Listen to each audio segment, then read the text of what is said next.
Good Thursday afternoon. Hope everybody's staying dry and safe out there. Welcome to a football show. My name is Braden Gall. His name is Zach Lyons. We are brought to you by Sinkers Beverages and the Kingston Group. Zach, good to have you back in the saddle, my friend. How are you, sir? Oh, we are not from Friday tomorrow all the way through 4th of July holiday. We ain't doing shit in this house. And we have earned it. We have earned not doing shit over these last, 48 to 72 hours. Yes, I guess we should probably say that right up here on the front. No show on Monday because Zach has earned some time off. Obviously, we have a lot to discuss. Nicholas Petit-Frere suspended for 6 games. NPF will not be playing for the Tennessee Titans for the first 6 games of the regular season for gambling on non-NFL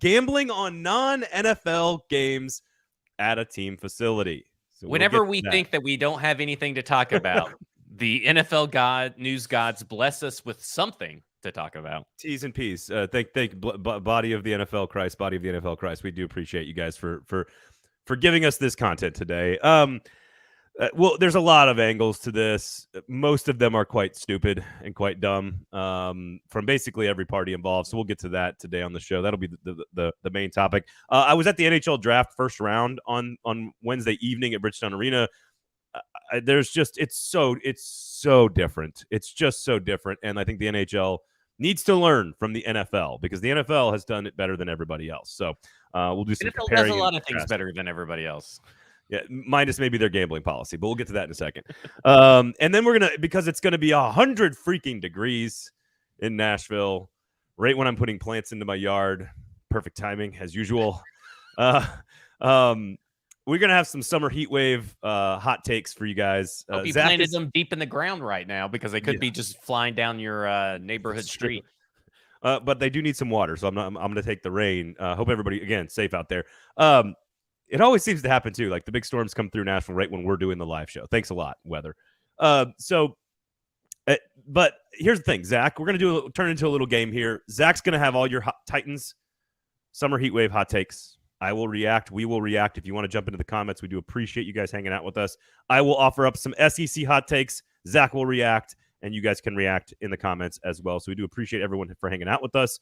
Of course, Sinkers Beverages, 2022's Liquor Store of the Year by the Nashville Scene in the city of Nashville. Their sister store, Bluegrass, up in Hendersonville. Sign up for the in-crowd. Get great opportunities to pick out allocations and fancy tastings and all kinds of cool stuff. Great beer selection, great wine selection, great knowledge. How about this? I did not know this about Sinkers Beverages, Zach. But our main man, Grant, up there, who is the guy I go to every time I go in there, he's basically in charge of all the booze and knows exactly what you need for what occasion. He played in Sturgill Simpson's band one time. Oh, man. What are we doing? That's crazy. What'd he play? He texted not to give him I don't mean to like call him out here or dox him or whatever the kids say these days, but like he texted me from Paris, France, not Tennessee, and is like hugging Sturgill Simpson. And I was like, what are you doing? He's like, yeah, I ran into an old friend. I was like, what do you mean an old friend? He goes, yeah.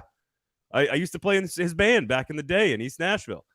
And I'm like, wait a second. The guy who helps me pick out wine is in Paris, France, hanging out with Sturgill Simpson because he used to play in a band. Like, that's the most Nashville shit I've ever heard in my entire life. So, Sinkers Beverages, everybody. That's crazy. Kingston Group, of course, buildkg.com. Hopefully none of you need any renovations after the storm. But if you do, remember that name, Kingston Group, buildkg.com. Stoney, happy birthday, by the way. How about that? Happy birthday to Stoney Keeley, Sobros Network, Stacking the Inbox, F-Words Pod, all that great stuff. We're having a fun show for you guys today. Okay. All right. NPF suspended 6 games. There's a lot of different angles here, Zach. I'm going to ask you what you think the offensive line will look like through those 6 games. What are the options there? We could talk about the NFL policy, but it seems pretty cut and dry. While I think NPF probably made some silly, small, stupid mistake. It seems betting on Ohio State to beat Georgia. That is what I'm rolling with. He almost won. And bought. Well, they still lost, and it would have been and still without knowing that they were going to lose. Ohio State was never going to beat Georgia. I will give you my SEC hot takes later, Zach. Okay. No. So listen, NPF 6 games, and we'll get to the Colts side of this too, which is interesting to me.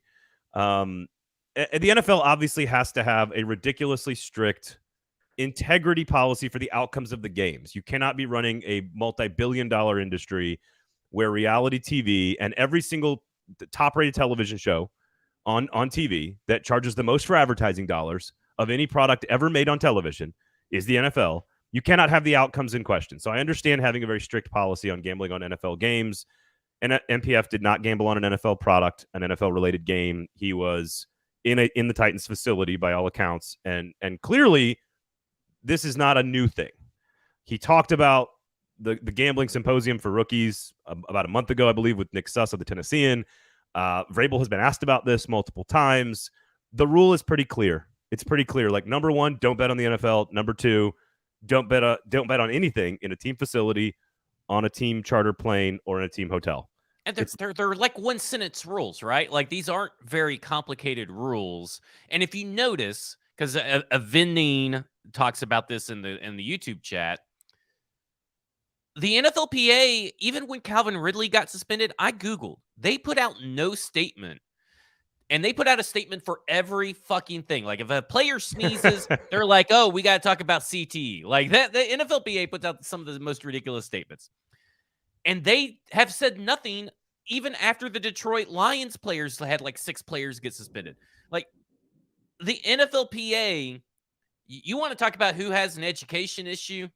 That's who you start with. There is no NFL education issue. Well, I tend to agree with you. Again, we can debate the rule being a little too strict or too stupid or whatever, but yeah, let's put a disclaimer out there.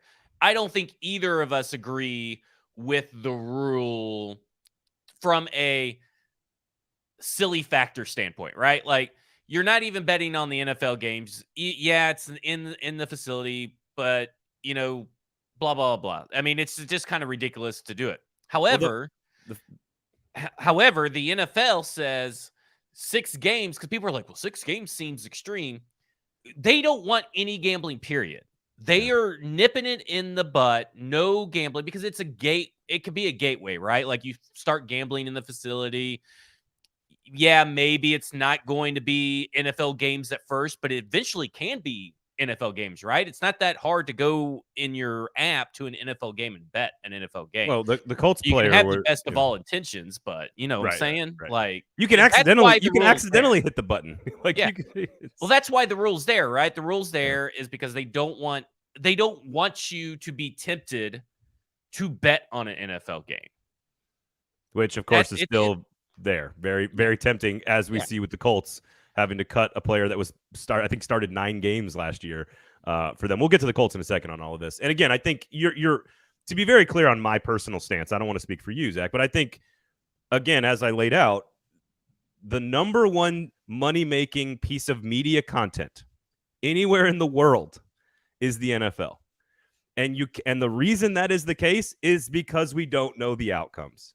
And so, because it is the original reality TV show, the NFL has to has to make sure that those outcomes are authentic. And the Colts player who was gambling on his own team, on his own, like, running back or whatever, like, those two, like, you can't have that. I get it. And the rules are pretty cut and dry. I don't love the fact that MPF puts out a statement, and the very first sentence is, I didn't do anything that was related to the NFL, and I didn't do anything that was illegal in Tennessee. Like, I don't love that part of it. But the rules are the rules, and he knew what the rules were when he made the mistake. And let me be honest. I'm not blaming the union, but I think that if your argument is that the NFL has an education problem, then I would hit back and push back on that no, the NFLPA has an education problem. I don't think there is an education problem, and let me tell you why. There are over 3,100 NFL players that fall under the NFLPA CBA gambling policy purview. That means you got your 90-man rosters on 32 teams. Then you have all your free agents, because we saw that a free agent actually got suspended. He wasn't even on a team. He got suspended. So you got up to anywhere from 3,100 players that fall under this. 10 players have been suspended. That is 0.323% of players have gotten suspended. That means 99.677% largely know the rules. So there is not an education issue. Yeah. This is a personal issue with the players being idiots and not either paying attention or not listening. And to go further on the union piece of this, the reason they don't put out statements and the reason they are okay with these rules in place for their players is because they make a shit ton of money off the gambling contracts. Exactly. Like, the reason they signed the paperwork and agreed to these types of restrictions and rules, even though we think they're kind of stupid, right? And a little bit draconian. The reason the PA has signed it is because part of that salary cap going up a bunch of dollars is because BetMGM Revenue and sharing profit DraftKings into the pockets and everything. Like, they are pouring money into the league. You know, it's funny because everybody's like, well, the owners, so the owners can, have like FanDuel Stadium and blah, blah, blah. The players see that money. Yes. They literally see that money come to them. Both the players, the NFLPA, and the NFL ownerships benefit and profit off of the gambling licenses and advertisements and all that kind of stuff. They literally do.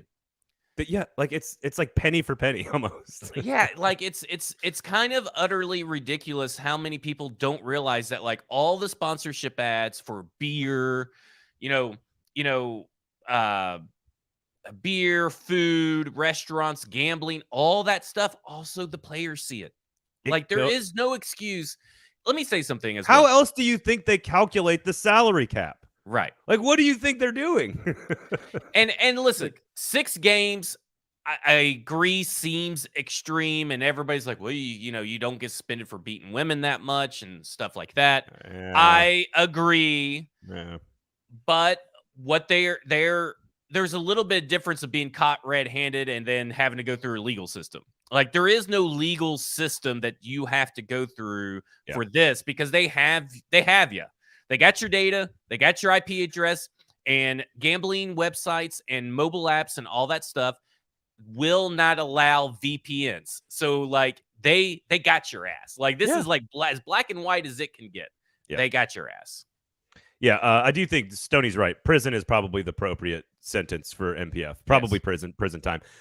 Look, again, we can debate until we are all blue in the face about the merits of the rules or how strict the regulation is. And yes, when you put 6 games up for gambling on who knows what, maybe it's an NCAA tournament game, maybe it's a World Cup match. Like, who knows what was going on when he did this? This was probably a while back.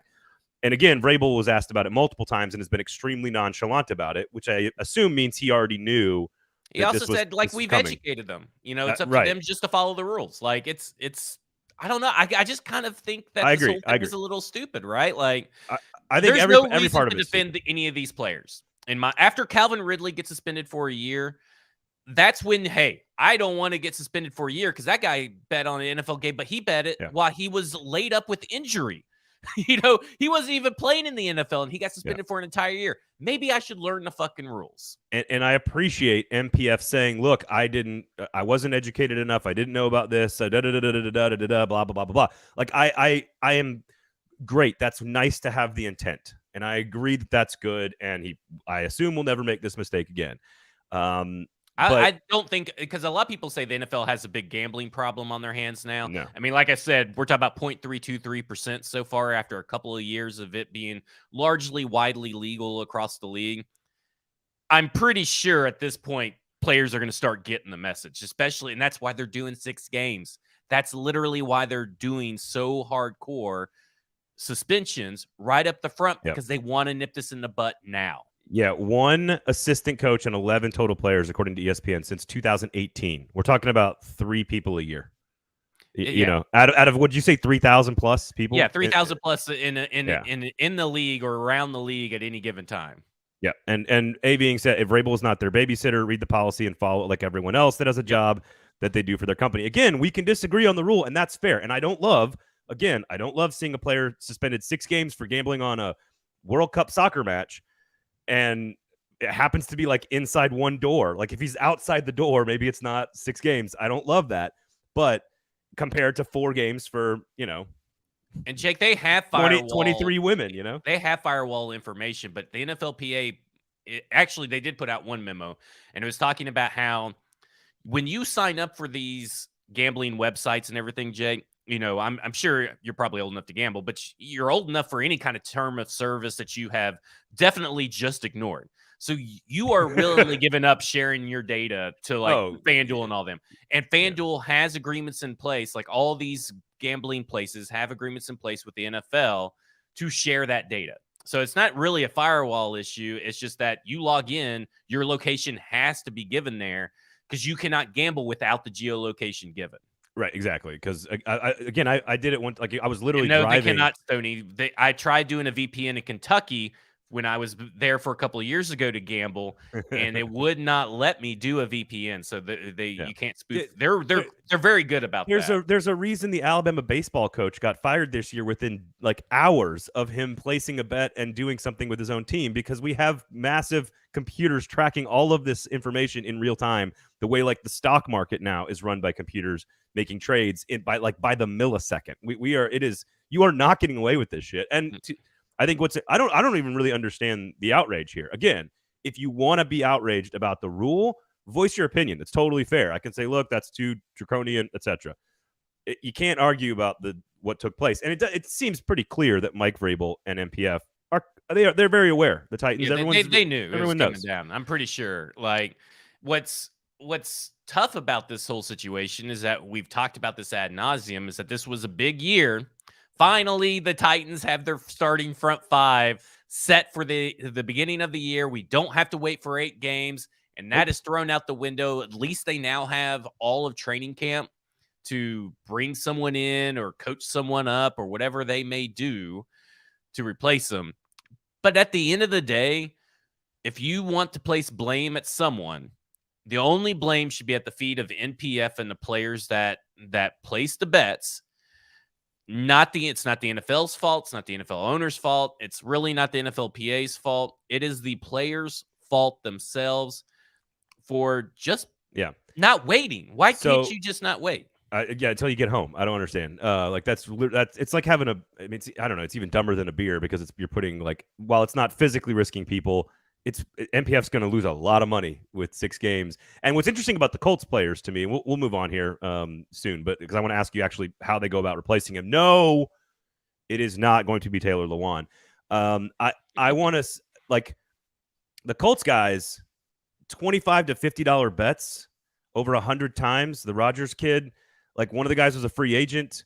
And I looked up the scout team salaries just to make sure, like, if you're placing $1,000 wager and you're getting, like, you'd have to get to make a practice squad salary, not an NFL salary, to make a practice squad salary, you would need to get basically 12 or 13 to 1 odds on $1,000 bet every week to make more money than what you make as a undrafted free agent scout team practice squad player. You make $11,500 a week, or up to $207,000 a year.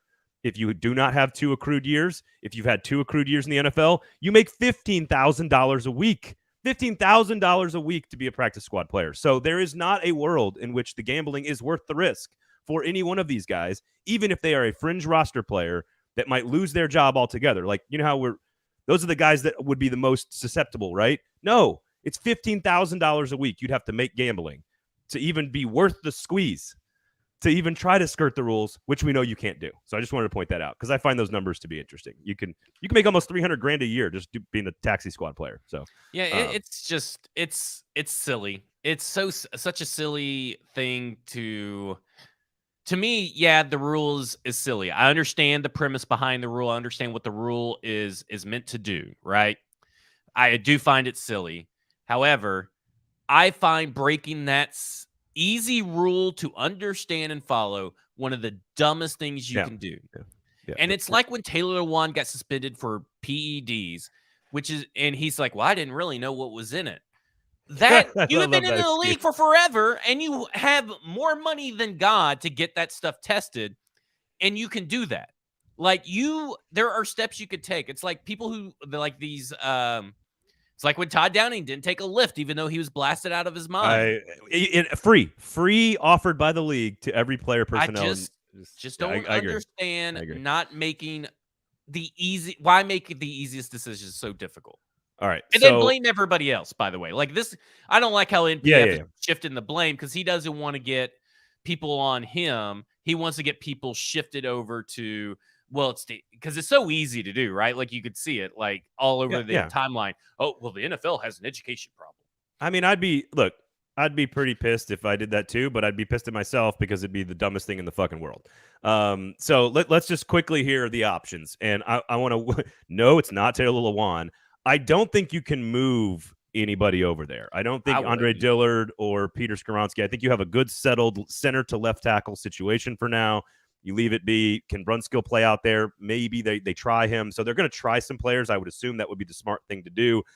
But doesn't this come down to, and I want you to kind of take it and run from here, but doesn't it come down to Jalen Duncan versus Jamarco Jones versus unknown free agent signing? Is that not where we're at right now for the first 6 weeks of the season? By the way, against probably the sixth toughest game stretch that they're going to play the entire year. For the And record. you could probably put John Ojukwu in there as well, the undrafted free agent out of Boise State. Yeah, and then again, shifting Brunskill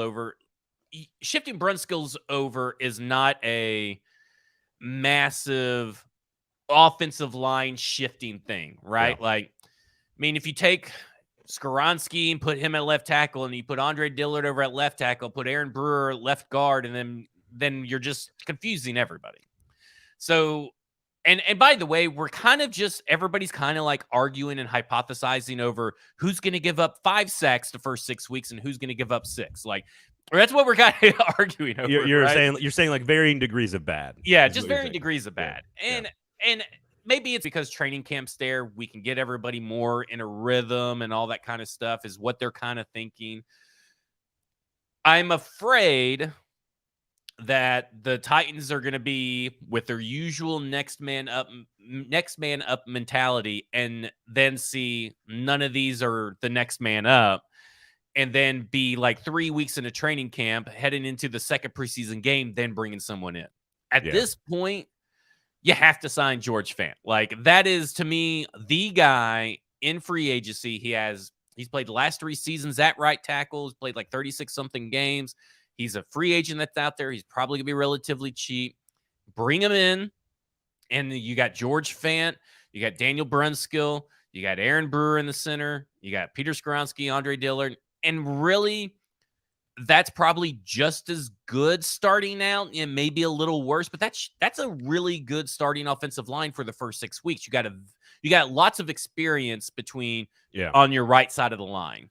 I do think another name needs to be thrown into the mix. Whatever name that Vrabel and Carthon and Haas feel is the right name to go in there, I think there needs to be another one. You want the least minimally invasive solution possible. If you think you've got the other 4 spots on your offensive line settled and you need that to be good, you need it to work. It's kind of an experiment at this point, and you need it to work. You don't need to be moving a bunch of pieces around. You need it to be as minimally as invasive as possible. And by the way, the comments, you guys are doing a great job today. I just want to say you guys are awesome over there. MPF giving us, he's the hero we needed to give us some content during the dead period. QC Hawk, is this the ghost of Conklin still haunting the Titans? They just can't catch it. They just can't catch a break on the offensive line, man. They really can't. And so I don't know. I don't think Duncan is the answer, boys. I don't think he's ready. I've always had questions about Jones. At least he is a warm body, I guess. I don't know. I think there has to be another name here. And no, it's not freaking Lewan. So, yeah, I mean, Lewan, I don't, the people that clamor for Lewan to can't come back, I assume, follow Lewan very closely, listen to Busted with the Boys, probably watched him just do the Beer Olympics. That is not a man who looks like an offensive lineman anymore. Not anymore. I'm not saying that he's out of shape or anything. I'm sure he's still in shape, but that's a guy that looks like a tight end. Like no, he looks like he's in better shape, honestly. Yeah. I mean, he is not at offensive line size. No, to be able to play that position. It may come down to, because I see that Stoney has asked it, and I'm sure a lot of people have made this connection as well on Twitter. What happens with DeAndre Hopkins if they do sign George Fant? I mean, they still haven't signed Will Levis either. I mean, that's still got to be out there, but that's not that big of a deal. It all comes down to what they're willing to do for a 6-game fix, right? Because this is only for 6 games. Now, it's a really difficult 6-game stretch, and it was going to be difficult with or without NPF. So that's why I kind of think that they're not going to sign anybody, even though they should. Yep. They definitely should, but this They feels also like think they can.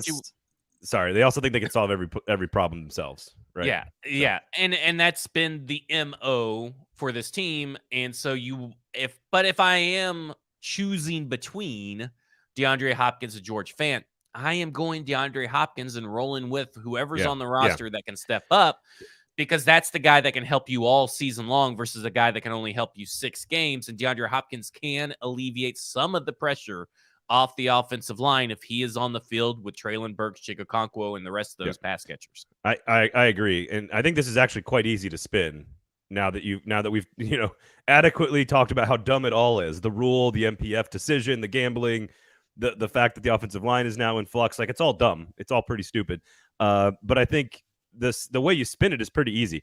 It happened early enough that you've got time to work out the position. Every single practice in camp. You've got every single practice in camp to work out the situation. It is varying degrees of questionable offensive line play. So you're going from like questionable right tackle play to like little less than that, which means in a stretch of games that I already thought you were going to be 2-4 in anyway, like, okay, so now you still might be 2-4. Maybe you're more likely to be 2-4. So you're kind of getting it out of the way. He's healthier in the back half of the season in theory. In theory, he is more rested and healthier for the second half of the season. So you can just spin it pretty quickly to, all right, well, look, that was a trial period anyway in the regular season. Now we've got a healthy MPF for the second half. We've got all camp to figure out the problem. And don't forget, they had their bye week 7. So he's missing the first 6 weeks. Then he's got the bye week to kind of get back into the building, get into the groove if he wants to. And then he starts back up week 8, and there you go. Yeah. And so, again, if you thought they were going to go, I would say if you thought they were going to be 4-2 in that stretch, that's not. You're probably thinking 3-3 now, right? And I would strongly disagree with 4-2 in that stretch. I would have said, I think I said 2-4 when the schedule came out, and I probably will stick with 2-4. It's weird to say, but it might not have an impact on the record at all, which is crazy. And to be honest, I mean, NPF he hit the rookie wall, right? Like, shut up, Stoney. He hit the rookie wall. He was very serviceable and slightly, I think you would say he's NFL average throughout the first good bit of the season. I mean, he didn't allow a sack for a while. He didn't allow a sack in those first 6 games that he played, so he only allowed 5 sacks on the season. He allowed a lot of pressures, but he's also was a rookie on an island because they're having to give Dennis Daly all the help and the tight end chipping over on his side because they couldn't trust Dennis Daly, and that still didn't work for Dennis Daly. Yeah, it wasn't good. So, like, he had a kind of rough into the year, and he looked noticeably more healthy. Yep. He looked more in shape. I was expecting a big year from him, in this coming season. So it doesn't help, but I don't know if it necessarily. It depends on who they replace him with, but whoever they replace him with is going to have a lot of experience on the offensive line. So to gel, and I think that's going to be huge for this team. Jason, good question. Was he really good enough last year to not be threatened by this? He could lose his role. I don't think so because of what you just said, Zach. I think if you are banking on a Chigakonkwo step forward, a Kyle Phillips step forward, Roger McCreary step forward, I think you have to bank on a 3rd-round draft pick who was a 5-star recruit who played a lot last year and showed some signs of promise. I think you have to bank on him stepping forward this year. So I think you have to assume that he's safely the right tackle and good enough to be the right tackle when he returns. And so therefore it is a question. It is a hole that they've got to plug, and it's a concern. But my point is that was the toughest stretch already. I already didn't think they were going to be great during that stretch. I don't know if it changes my opinion about what their record is going into the bye week, to be honest with you. Yeah, and for him to lose his job, like Jalen Duncan would have to come in, or whoever's replacing him. I'm just going to say Jalen Duncan, but whoever replaces him is going to have to come in and allow, like, out of these 6 games, some of the best offensive line play you've ever seen. They're going to have to allow, like, 10 pressures, no sacks, there you go. Like then Yep. we could talk about him, maybe losing his job. But I really doubt that will be the case because at the end of the day, I find what the Colts did by cutting their players a little extreme, a little cold-hearted, even though It's the they're already NFL, getting suspended, right? Like, NFL baby. One of them I don't mind. Like if you're cutting a practice squad player, yeah, I don't. that Who is cares what it about is. that guy? When you're cutting a guy who started 9 games last year for you Yeah. at a kind of a premium position on defense, Where you're that already seems very, unusual. very thin, by the way. Like they're Yeah. now starting 2 rookie corners at this point. So they were already very, very thin at the defensive back position. So I mean, you weren't going to get that guy to play anyway. But I think he was still had to this year and next year left on his contract. So I don't think Vrabel is going to overreact, or Grant Carthon technically is going to overreact to this. And so I don't think he's going to lose his job unless someone comes in and plays out of their minds from out of nowhere. Yep, I agree. All right, so Sinkers, Beverages, Kingston Group. We're going to talk about the NHL draft versus the NFL draft. We're going to do some hot takes for the Titans and for SEC football here. But we do appreciate MPF for placing that bet to give us at least 30 minutes of content this week. We do appreciate it. Sinkers, Beverages. Listen, we went on this trip to this Bourbon Trail thing, and I might have already talked about this, so I don't remember, but I'm just going to do it again because I want to reiterate how good Sinkers is at picking out alcohol. I just want to reiterate this. By the way, search Uber Eats, Sinkers Beverages, and they'll deliver the booze directly to your house. They'll drive so you could drink. There we go. A little out of practice for both of us. Sorry, I'm reading this random tweet from PK that says wanting Corey Davis back is really not smart. Like, who's talking about Corey Davis right now amidst of all this NPF news?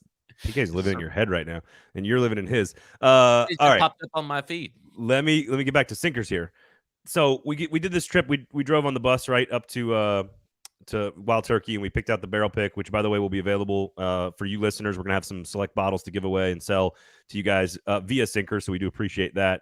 But like I don't like gin at all. I can't drink gin. I don't like gin. I had one really terrible night in college on gin, and I've never really gone back to gin. I think I tried a gin martini during the pandemic because I was bored at home one time, and it was awful.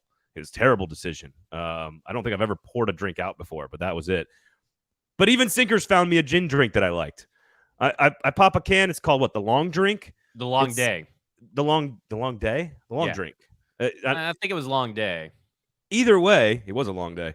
Either way, I have this gin drink now that like my wife likes. She doesn't like gin. I now have it. You can get it 5%, 10%. But like the point is, Sinkers is just constantly out there searching and probing, and they're culling the alcohol ranks. It's like the undrafted free agents, like they're out there just acquiring new drinks for people. And I now have a gin drink that I like, which I never thought I would ever do. So there you go. I know Stoney's a huge gin guy, but I don't know. Are you a gin guy? I don't like gin. So, but it was pretty I like tasty. gin in mixed drinks because I just can't taste it. Yeah. It's too aromatic for me. Kingston Group, buildkg.com, of course. Don't make any big decisions about your house, renovations, selling, buying, etc. You guys know the drill. Just call them, just talk to them. Check out their work, by the way. Like, go check out their social feeds. Go check out the website. There is some really amazing stuff in there. I don't know if we're ever going to not stare at home renovation TV shows and like Pinterests and Instagram stuff. Kingston Group stuff's as good as anybody's. Like, I'd go look at their stuff if you want to get some ideas for what you want to do for your house. So give them a call, buildkg.com. All right. Did anyone of you listening, any of you commenters, Zach, did anybody know or watch or see any of the NHL draft on Wednesday night? I did. I watched a little bit of it, and I kept up with it on my phone and stuff. It seemed like it takes forever. Like the picks, like Steve Lehman, for whatever reason, was the guy that kept popping up on my feed, but he kept popping up like really, like it felt like it was a really long between picks. Yes. And that seems unusual that seems very unusual for something like the NHL. Like it seems like it should be a sport with tempo. The tempo should be just a little bit quicker. I think the biggest problem, and it's my first time going to the NHL draft. There was a ton of energy about the Connor Bedard pick, who's the number 1 player in the draft. He went to Chicago, and there was a ton of Blackhawks fans there. I just don't think that they understand like how to market their product sometimes. Like the NFL, like I always tell this story, and maybe I've told this story to you before, I don't know, but I was doing a show for SiriusXM like downtown during the NFL draft. We were at like Margaritaville or something. I don't know. And during a commercial break, right after the Steelers picked linebacker Devin Bush from Michigan. Michigan. This is not South Dakota State. This is a fucking Michigan linebacker. And I go down off the stage.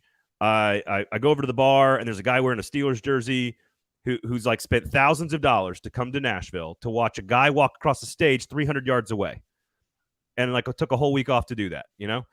And I was like, dude, you got to be excited about Devin Bush. That's a really good player. He kind of fits into your model. He's a really physical guy. He's like, no idea who that is. A Pittsburgh Steelers fan who spent thousands of dollars to come to Nashville to go to the draft, to watch a little human walk across the stage 300 yards down the road, had no idea, had never watched a Michigan football game before and didn't know who Devin Bush was. So it seems very unreal. Like you found the one insane. Guy. Yeah, no, it's not. It's NFL people don't like. No, especially Northeastern folk, they do not watch college football on Saturday. They take care of all their other stuff, I guess. And I don't understand it. But I say that story and I tell that story to keep in mind the amount of knowledge that you have. No one knows anything about any of these players in the NHL draft. Because if an NFL guy doesn't know who Devin Bush is, there's no chance that anybody watching the NHL draft as a fan casually knows who any of these people are. I don't even know when the NCAA has their hockey season. Like, I don't even know when they play hockey, and let alone do I know any of these players. I mean, I will say this: Matthew Wood was it Matthew? First pick? Yeah. They said he was like 6'4", 198, and I'm thinking, that's going to look really weird on skates. Because I know Ekholm was really tall off skates, right? Ekholm was like 6'4", yeah.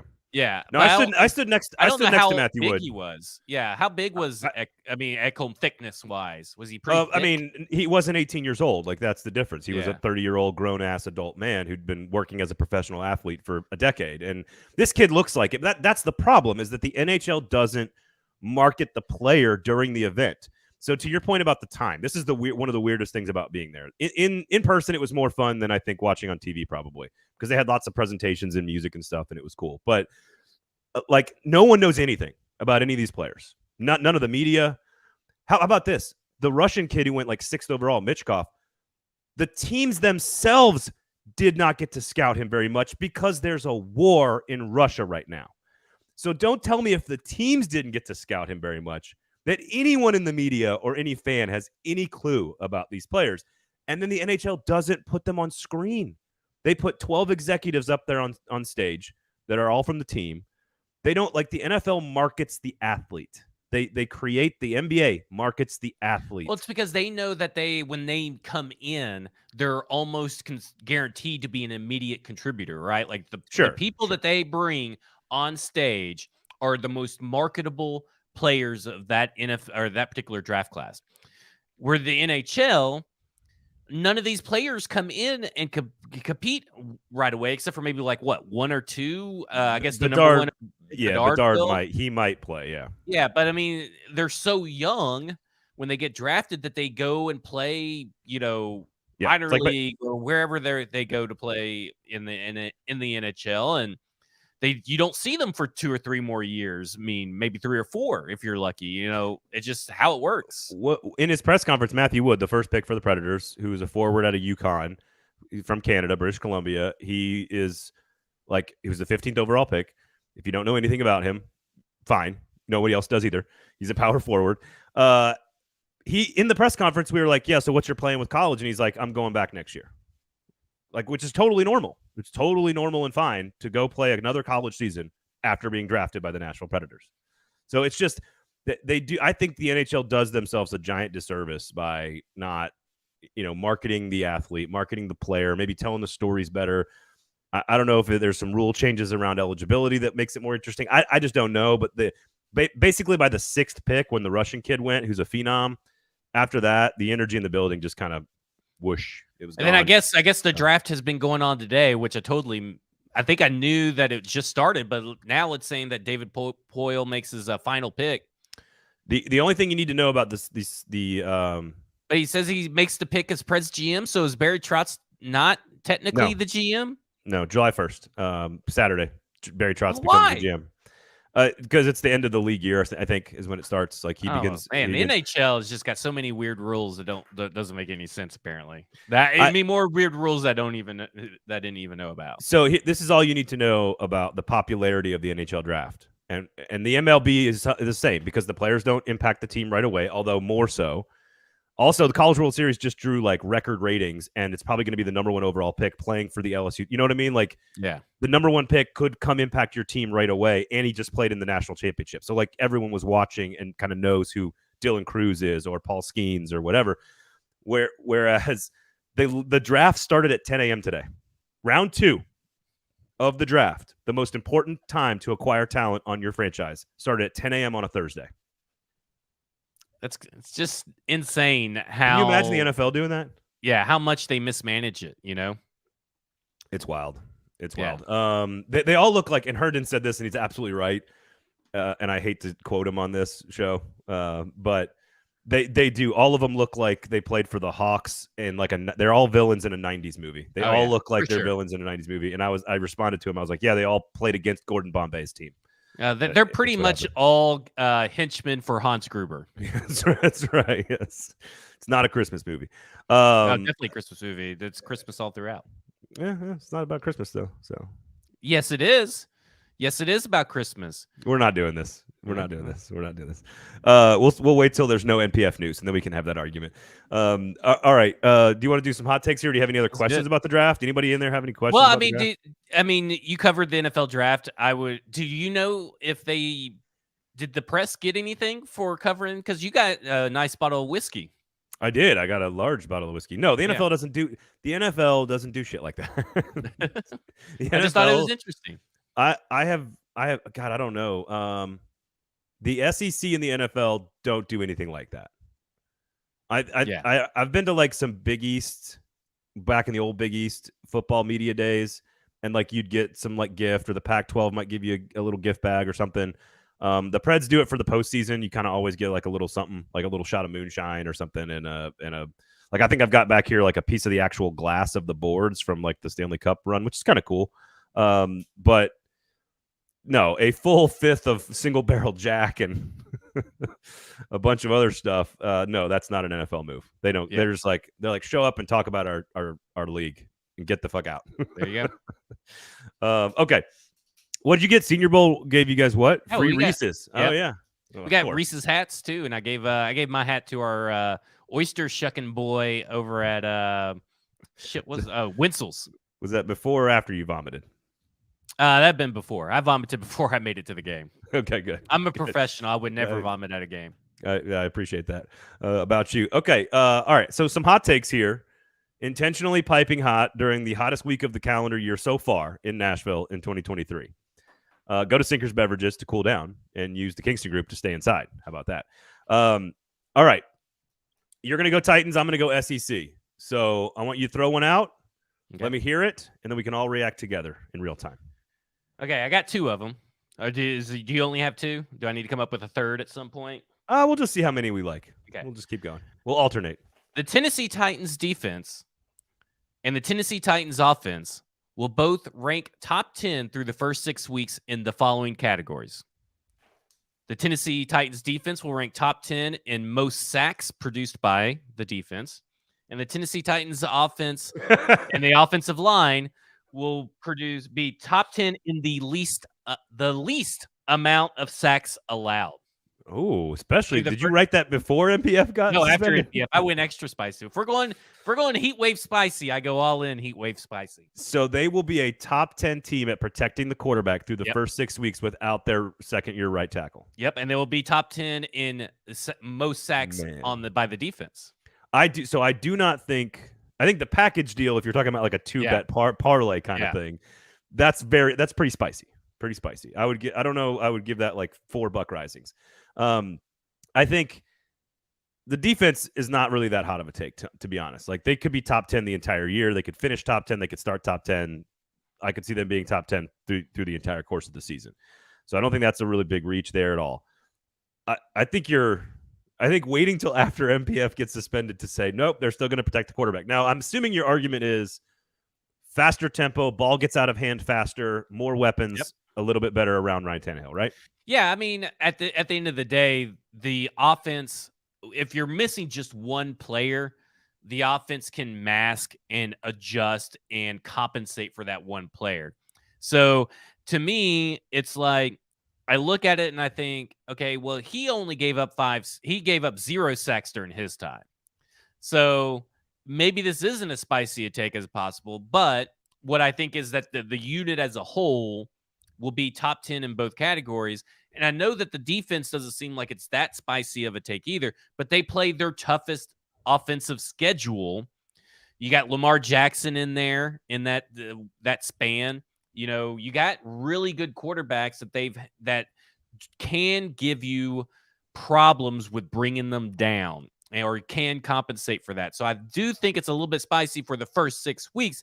If it was the whole year, I would say the defense isn't as spicy, and then like the offensive line is mega, mega, mega spicy. Yeah. But like this, I think is is way spicy with the offense and just a tad bit spicy on the defense. It's like one of the little peppers on the menu for the defense, like 3 peppers on the offense. If it's a three pepper scale, typically it's a 4 or 5 pepper scale, but right, it's a 3 pepper scale. Yeah, exactly. Out of a 5 pepper scale. No, I think it's a lot spicier than what you're giving credit for the defense. The defense, because you're talking about New Orleans has a pretty good offensive line because they're all healthy. Derek Carr is pretty good at avoiding sacks or he'll take the easy throw instead of taking a sack. And then you got the Chargers with Justin Herbert, who can kind of move around, and you're getting them really early, and they'll probably be really healthy. You got Deshaun Watson, who's kind of give or take, but you don't know really what you're going to get with Deshaun Watson, but he is a mobile enough quarterback. So is Jacoby Brissett if he has to step in. Yep. The Bengals have Joe Burrow. And I know that they have sacked him 9 times, but you could be looking at a 3-week drought by the time you even get to Cincinnati. No, that's and the Colts. Thinking about the quarterback play, I think once you add that element into it, I think you're right. Maybe it's 4 peppers and 2 peppers. Maybe I should have gone. I think it's 4 peppers, 2 peppers, and a combo platter of at least 4 peppers, if not 5 peppers. Because again, if you're trying to do the if you're turning it into a parlay and you're doing both, have to hit. You gotta do both. They're all that's one heat wave. Hot take. Okay, I like it. All right, here's one for you. Joe Milton, SEC hot take here. Joe Milton will be the most productive quarterback in the SEC. Wow. So what do you mean by that? And the Tennessee Volunteers will be worse. Oh, okay. So you are saying that he will have the most touchdowns and most yards, or like most yards per attempt, most touchdowns, least amount of interceptions? I'm not going like PFF yards per attempt adjusted against defensive efficiency. I'm not doing any of that. I'm just saying he's going to throw for the most yards and the most touchdowns, running and throwing combination. Okay. Of any quarterback in the entire SEC. And the Tennessee Volunteers will be 2 games worse than they were with Hendon Hooker. Is what I think. 2 games worse. You win. You added that one. You just said they're going to be worse. I like it. No, you said 2 games. Okay, go ahead. I like it. If we're going spicy, gotta go spicy. Gotta play. I like it. I disagree. I think it's what the spiciest part of that is kind of like the defensive and the offensive. Like I don't think being 2 games worse is that spicy based on our conversations. Kind of like you didn't think the defense was. Yeah. But I think the really spicy thing is that Joe Milton is going to be the most productive quarterback in the SEC. That is like that to me. If that's not just as spicy, that may be spicier than my offensive line take. But I think it's really highly. We're talking like 4 peppers at minimum, maybe like 4.5 peppers, because I think Joe Milton is going to be. I don't think that it's in the cards for Joe Milton to be a very productive quarterback. He's too busy making media tours, throwing like babies or whatever he's throwing. Hey, what will Joe Milton throw next? Is the topic and stuff. Like it doesn't really seem like he's really focusing on football. The general sort of crux of the take, in theory, is that he is going to produce a lot of empty yards and points. That is sort of they are going to, when they beat teams, they're going to beat them badly, and Joe Milton will have 400 yards of offense and 3 or 4 touchdowns. But when they need him the most to be like Hendon Hooker against Alabama, Texas A&M, Georgia, maybe even Kentucky in the most important games of the year, at Florida, I don't know if he has what it takes to deliver the goods. So the point is there's also nobody else on the like this Nico talk is ridiculous. He is going to be the starting quarterback. Joe Milton is. Yeah. So I think he's going to produce. I mean, Nico is like what 70 pounds, sopping wet. Yeah. I mean, like he's going to get. I don't have high hopes for Nico staying healthy. I think like he's going to be one of those. Yeah, he's going to be one of those quarterbacks that everybody had high hopes for, and we're all looking back like dude just couldn't stay healthy. No, I just the fact that Joe Milton will start all the games as long as he's healthy, and will produce. Again, I think he's going to produce a lot of numbers. I just am curious how many of those numbers. Like again, Joe Milton had a huge game against Vanderbilt when they won 55-0. Yeah. Okay, great. Yeah, we'll see. I mean, we'll see. So okay, all right, I like it. Go ahead, Titans number 2. Yeah. All right, the Tennessee Titans will field next year 4 All-Pros, 2 first-team All-Pros, and 2 second-team All-Pros. The 2 first-team All-Pros will be Kevin Byard and Jeffrey Simmons, and the 2 second-team All-Pros will be Azeez Al-Shaair and Chig Okonkwo, who will unseat George Kittle as the number 2 quarterback and number 2 tight end. And let me say something. A real side note of something I am tired of seeing is all these people, and there's multiple people, acting like Chig Okonkwo is some hidden gem, a hidden secret for this Tennessee Titans fan base that nobody's paying attention to. Chig Okonkwo was always going to be good if you watched last year. Yeah, any game that he played. So it's or not really the first some practice. Breaking news. Yeah, we knew all the stats last year in 2022, and it's 2023, and people are like, oh, you better pay attention to Chig Okonkwo. Chig Okonkwo was always going to be good. He's technically a breakout in terms of fantasy, but he's not like a hidden gem under the radar kind of guy. So if you want to go bold and put your full weight behind Chig, come with me on the second team All-Pro train, because that's how. And I legit believe that this is going to happen. Like, I know this is a real hot take because the Titans rarely field for All-Pros. How many All-Pros? That is my. How many All-Pros have they had over the last 4 years total? Oh, last 4 years? Because you got Saffold was in there. So Saffold was one. Byard was an All-Pro once. Yeah, Byard, Henry. But they're not guaranteed to get one each year, though. Like there's no. It's a spicy take because I think this is 5 peppers because it's 2 first teams and 2 second teams. Because obviously Chig's not going to beat out Travis Kelce unless Travis Kelce gets injured. Stoney, 5, and I'm saying Stonehouse is first team, so that's 3 first teamers. Oh my God, I want to action on this. Teamers. So I think this is 5 peppers for sure. This is way off the charts spicy. I forgot about Stonehouse because and unfortunately, I think All Pro is a far better reflection of what's the reality on the field than anything else. Like any other awards that are given, because I think it is pretty genuinely accurate about who's the best at the position. And I think Stonehouse could be an All-Pro. There's no question about that. I think Byard could. Simmons, Byard, and Stonehouse I think are actually not bad bets. Chig is interesting because I've seen him projected as fantasy. He's a top 10 fantasy tight end right now. Like that's not hard because you can be top 10 fantasy and only score like 80 points because it's a worthless fucking position. Right. But he is I believe, a top 5 tight end in the league. And I think that what makes it so spicy is that he's a second-year player, but also Mark Andrews and George Kittle. There's some stiff competition to get to that All-Pro spot. I'm telling you, if you want to say that it's breakout year, because I think Chig, for all intents and purposes, is going to take the league by storm, and that will involve getting in a second-team All-Pro. Okay. Man, I got to think about this one because I am a big believer in him. Yeah. And again, I think if you saw him practice the first week he practiced, much like Kyle Phillips, there was just like a maturity and an understanding that he would be a pretty decent NFL player. And it all accounts have pointed to that happening this year. Everybody kind of agrees. To go to first or second or third best tight end of in the world. I don't know. I'm not going there yet, and it's a long way to go. If it's just done on receiving and sort of receptions and like playmaking ability, maybe a lot of that All Pro is baked into blocking as well, so he's gonna have to improve there. I think that's pretty spicy to put five All Pros. I'm feeling it. I think Azeez Al-Shaair is a sneaky All-Pro that's the pick. one. That's the one. I think that's a sneaky All-Pro pick. He's going to have the opportunities, and he does come from San Francisco, so he kind of has a little bit of hot market stench on him from San Francisco, and people know who he is because he played at San Francisco. Is that where COVID came from? Is a hot market stench?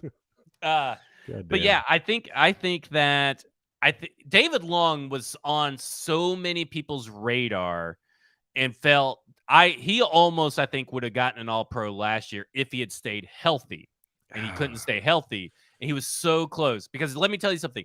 Everybody talked about David Long being a standout defensive player, and I think he would have got second-team All-Pro. Do they give it to 3 linebackers each year, or is it outside pass rusher and then like 2 inside? Like what is the actual layout of the team? Do you know?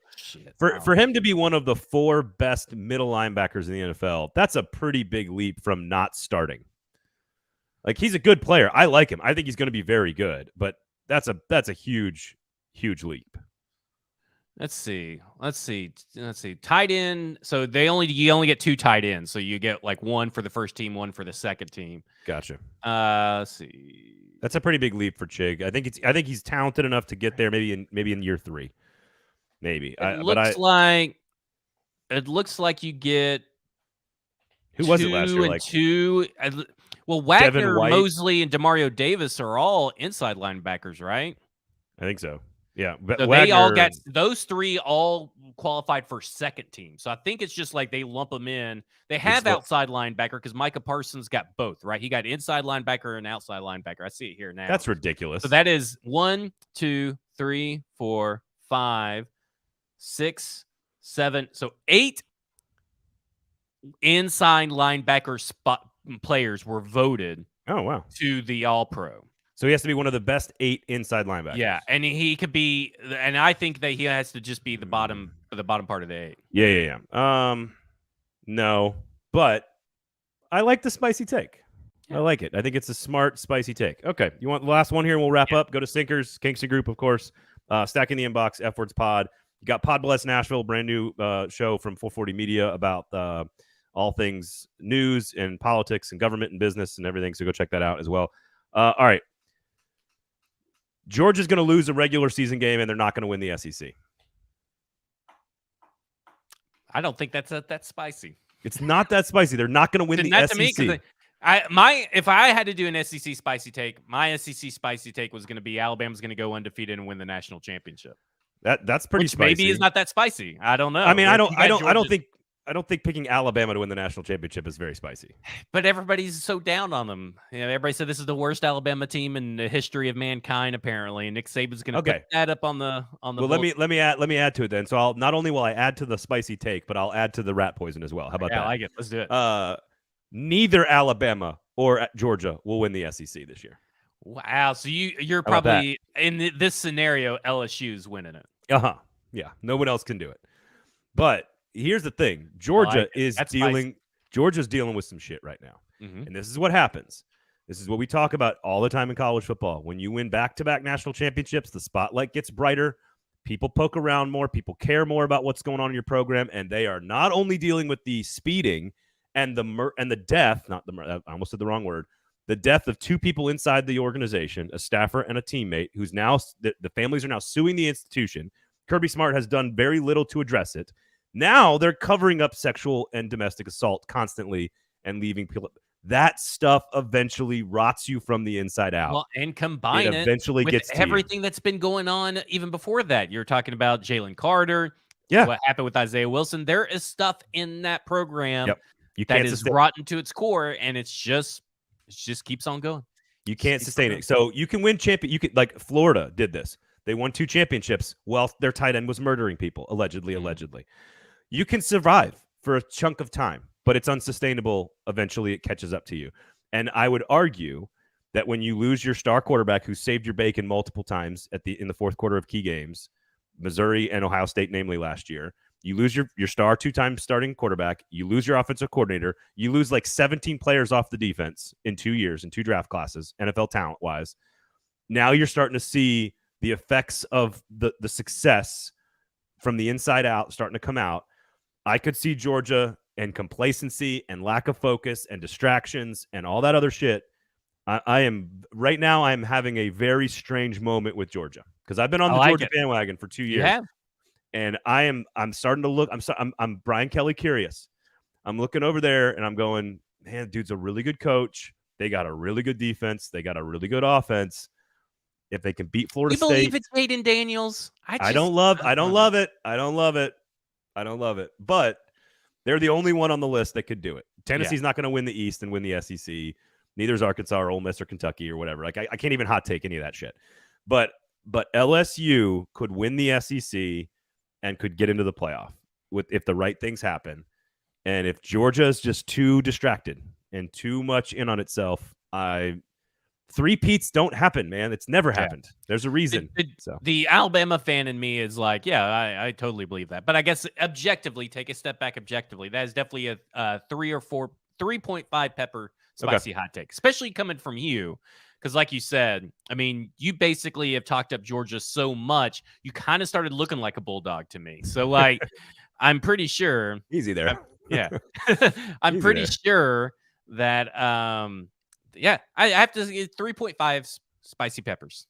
To pick neither Bama or Georgia, I think that's like 4 or 5. Oh, yeah. Throwing in Alabama, but I just want to go back because I did say that it wasn't that spicy, for the Georgia alone. But they are both of them, you're talking like 4.5. Okay. Oh, that's fair. I like that. That's fair. Because I think they are the overwhelming number 1 team in the nation. Yeah. They have the best players.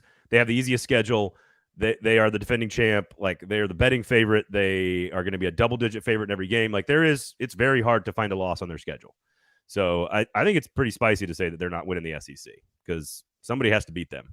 And maybe they have to lose twice to get knocked out of the playoffs. So, okay, there you go.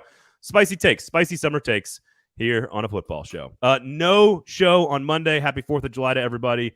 We do appreciate all your support, all you guys in the comments. We appreciate you guys stacking the inbox, F-Words Pod, 440 Sports, all the great podcasts, Sinkers Beverages, Kingston Group, all those places. Go support. We do appreciate it. Local business, local music, local artists, local news, local companies, support local, buy local, all that great stuff. For Zach, I am Braden. Have a great holiday weekend, everybody.